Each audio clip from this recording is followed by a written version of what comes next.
Welcome to Philosophy and Faith, where our goal is to help you navigate your intellectual and spiritual journey, especially in regards to topics like God, faith and doubt, meaning and purpose, and more. I'm Nathan Beasley. And I'm Daniel Jepson. And together we discuss the big questions that humans have wrestled with for thousands of years. We're glad you can join us.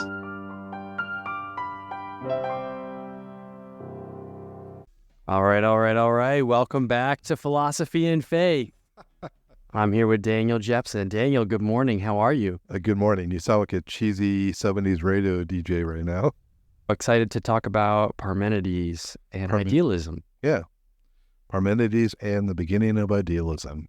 Cool. So why don't you situate us and tell us a little bit about who we're going to be talking about, why, and all that. So let's talk about the why first. We're going to be tackling one of the big ideas in philosophy. So we're gonna capitalize some words today. So capitalize big idea in your mind. There are going to be certain themes, ideas that come back again and again in different ways in philosophy. And one of those is idealism. Idealism. Okay. Idealism. And we're going to be looking at a philosopher who many people regard as the father of idealism. Gotcha. So what is idealism? It can mean a lot of things. It has one meaning in ordinary usage and then two in philosophy. In ordinary language, idealism simply means someone who is so enamored with some value or idea that it's often to the expense of practical considerations. Think of a politician who refuses to compromise on some principle, even though compromising on the principle might allow some legislation to be passed or something. Sometimes we think of an idealist as an incurable optimist. Yeah. Always pushing toward an ideal, even though, like you said, it's not necessarily always realistic or can't necessarily come without compromise. Right. So in the normal sense of the word, idealism, there is some ideal, and we're so devoted to that we focus on that, maybe sacrifice things towards that ideal. And that's not how we're using it today. I call it visionary. That's why. Well, yeah, I could see that. But that's not how we're going to be talking about idealism. In philosophy, it has a more technical use. Okay. So what's that?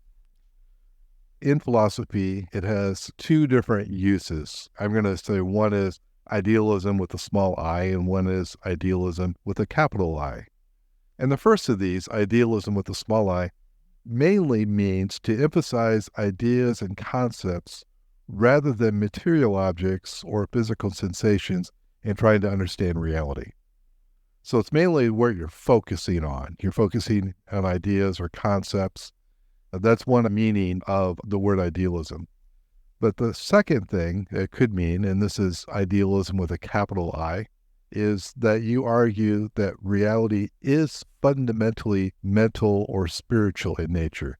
It's not material or physical. First, a question about the first definition. Is that kind of like philosophers who focus all on theory instead of the practicality? Is that kind of what that's getting at? It's not so much theory and practicality as how do you understand the world around us? And for them, it's mainly ideas or concepts, or rather than focusing on the experiences of the world or the data of the world. Let me give you an example. I heard this from my philosophy professor. I'm sure he got it from somewhere. He was talking about the difference between rationalism and empiricism, which is kind of what we're getting at. Rationalism is focusing on ideas, rationality, and it minimizes sense experience or physical data in trying to understand reality. And empiricism is just the opposite. So the old joke, the old line is, if you want to ask how many teeth a horse has, an idealist or a rationalist will think about the idea of a horse. They will think through the idea of how many teeth a horse should have, and they will come up with an answer. Whereas an empiricist will go out and find a horse and count the teeth. So that's kind of the idea. And of course, that's a little bit of a caricature of rationalism or idealism.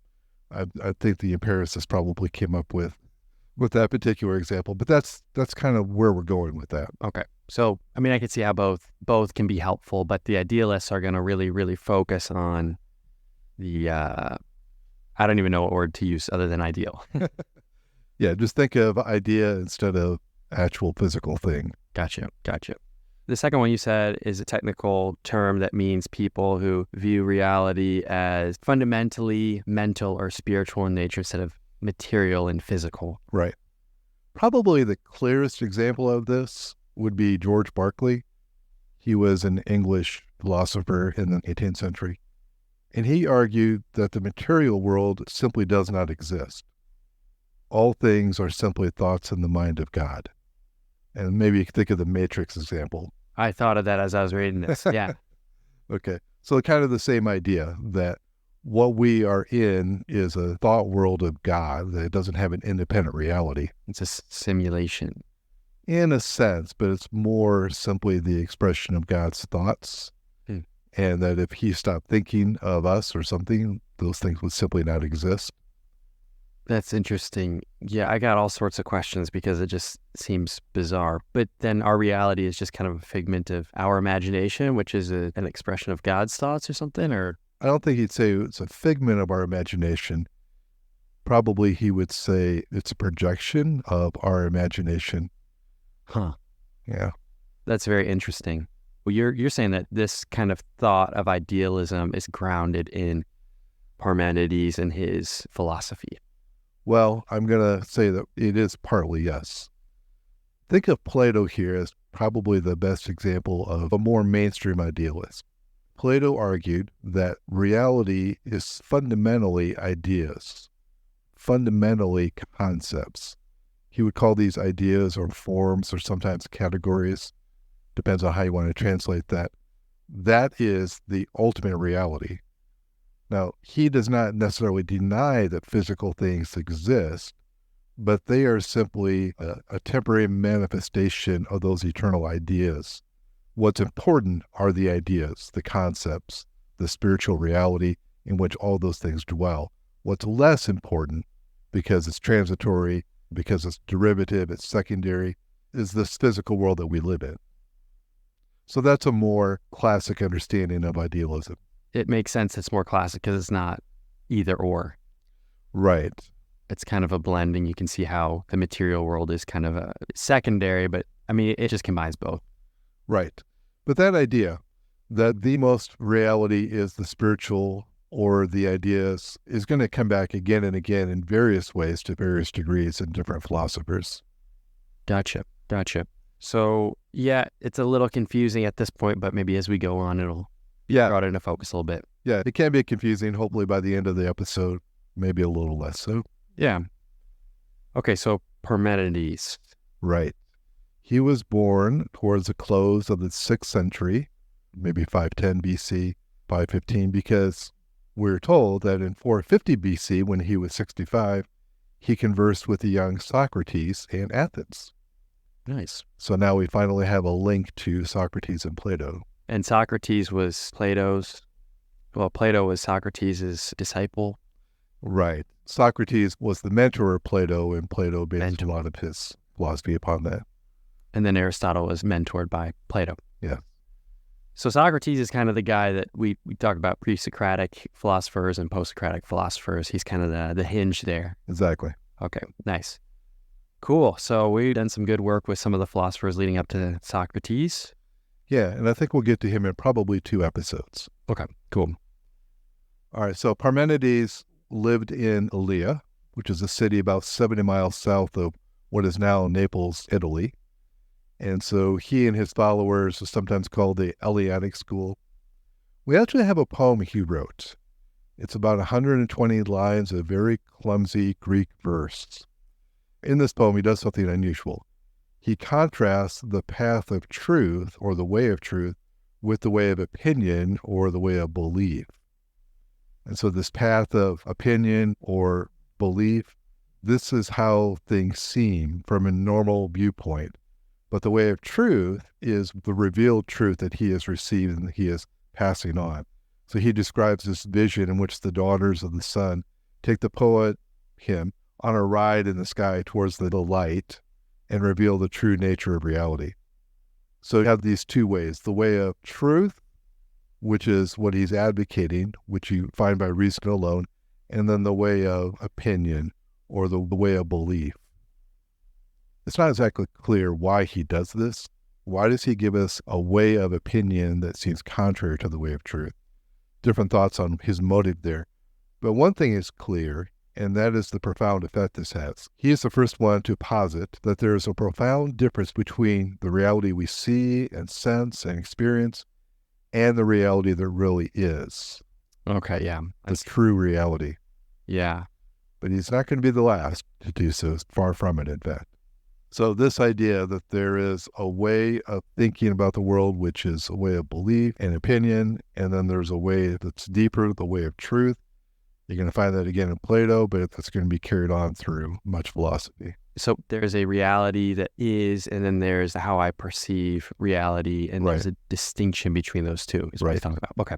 And the second of those, the way I sense things, is going to be based on sense experience. So now you've also got a dichotomy between my reasoning and rationality and then what I experience within this world.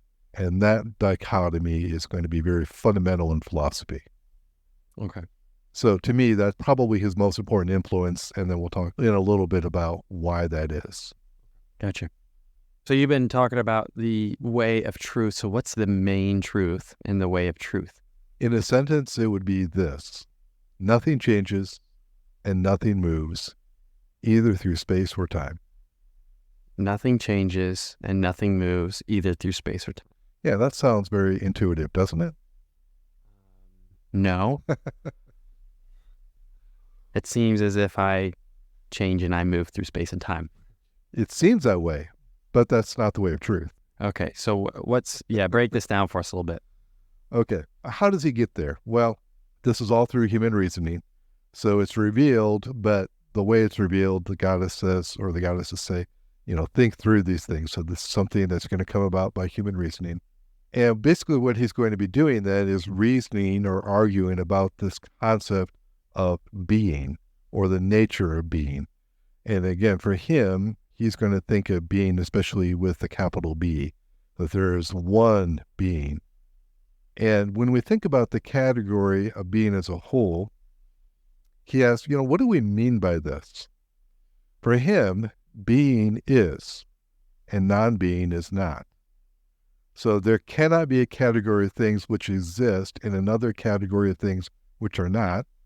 For if they are not, then you can't even think of them or speak of them. If you could speak of them or think of them, then they would be and not be.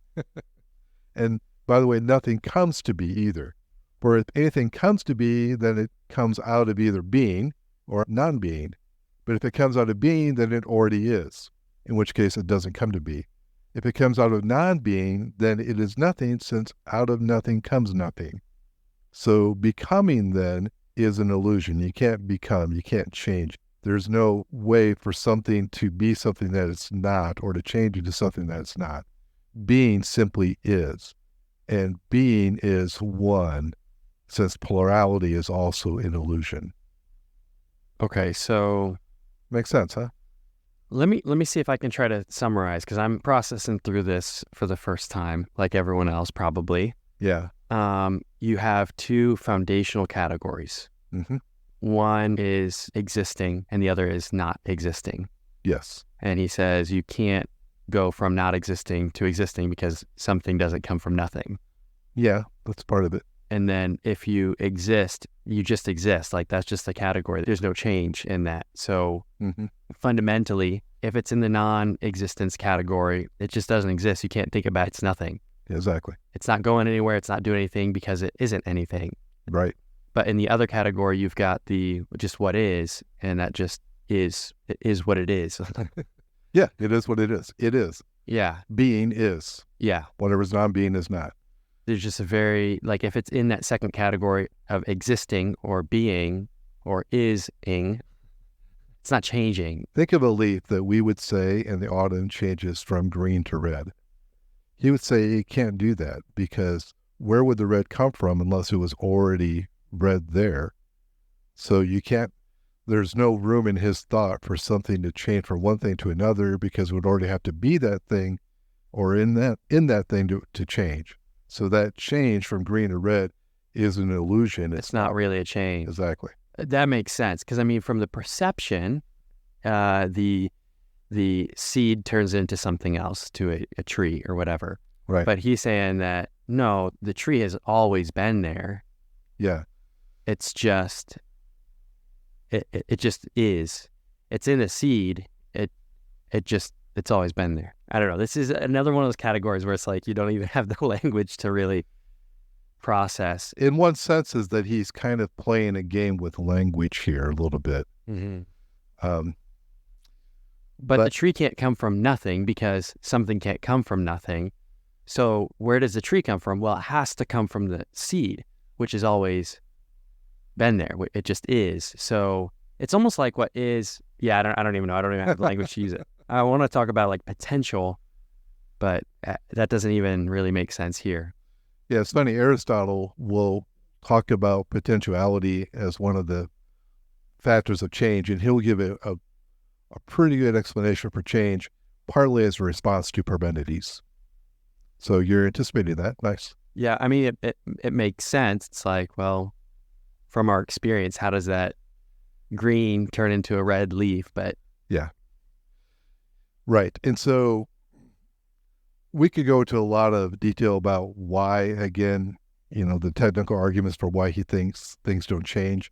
I'm not going to do that because it would bog us down, and it's really not that important for where we're going or for the history of philosophy. But for him, becoming is an illusion. Being simply is. And becoming is one, since plurality is also an illusion. Being is one thing. It's not separate things. And movement, too, is an illusion. So there's nothing outside of the one that it could move towards. And if something really moves, then it changes, and change is impossible. So you have this idea that all things is part of this one being. And this one being, the one with a capital O, as it were, is the only thing that exists, and it's eternal. So it sounds like he's playing off of the past philosophers that we've seen who have said, yeah, all is one, and that one is water, or that one is fire, or that one is whatever. Is that kind of... Yeah, I think that's definitely in the background of his mind. It helps form some of what he's thinking about. Because one of the questions that immediately jumped out is he said that plurality is an illusion, but it makes sense if he's got reality being one thing, if that's playing in the background, that makes sense why he would say plurality is an illusion. Yeah. So is the one a physical thing or a non-physical thing? Yeah, that's a good question and an important one. And I'm going to answer that for him, it is a physical thing. The one is physical. Why do you say that? Well, first, he says that the one is finite, not infinite. It is infinite in time because it doesn't have a beginning or an end, but it is spatially finite. So that implies that it has some sort of physical boundary, as it were. Second, he makes pains to say that it is equally real in all directions and so is spherical in shape. He says, quote, the one is equally posed from the center in every direction, for it cannot be greater or smaller in one place than another, end quote. If this is a sphere, then obviously he's thinking of it as something physical. Yeah, it takes up space. Right. It has a shape. Yeah. This is where we get back to this idea, was he the father of idealism or not? Now, idealism with a capital I, which believes that all things are mental or spiritual and not physical, no, because he believes the one is physical. In fact, in that way, he's more the forefather of the materialists and the atomists that we'll come to in the next episode. But in another sense, he can be called the father of idealism for two reasons. First, we talked about this, his undoubted influence on Plato, the great idealist, and the one who spread idealism farther than any other thinker. And then, here we're coming back to this, but let's emphasize it. Parmenides makes the first explicit separation between thought and sense, and declares that sense objects, the objects we see and experience, are not the objects of true knowledge. There are two ways, the way of a belief or opinion, the kind of belief you get from the rational analysis of sense experience within this world, and the way of truth, the way things really are, not the way that they seem. And this distinction between the way that things seem and the way that things really are is going to be implicit and central in many of the other Greek philosophers. And he is the first one, Parmenides, to make this distinction explicit, formal, and central. So that's why I say, in some sense, he can be labeled the father of idealism. Yeah, I can see how he's labeled the father of both because he's the one who's making a distinction between both.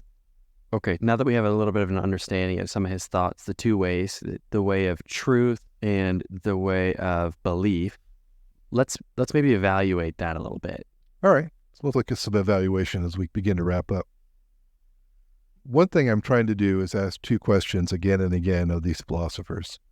First, does this person succeed in building an adequate philosophy on the foundation of autonomous human reasoning alone?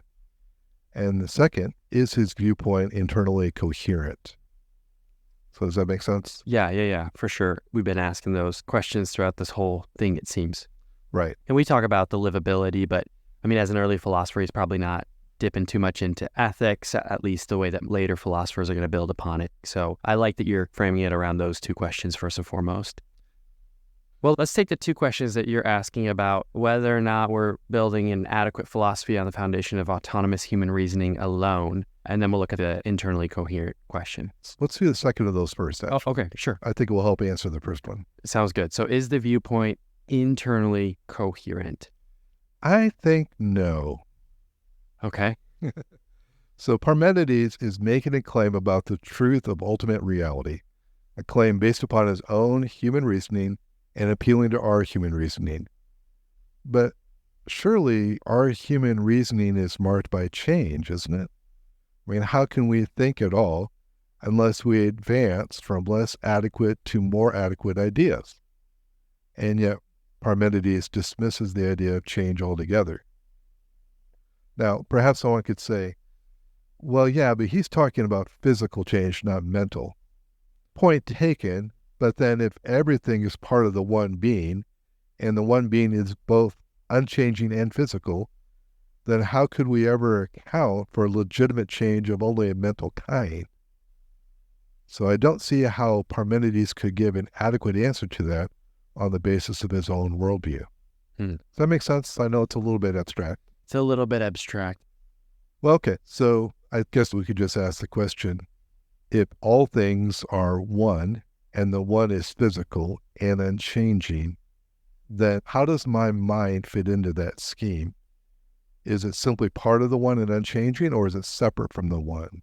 Because you're saying from your own experience, your mind does change. Yes. So it seems not internally coherent.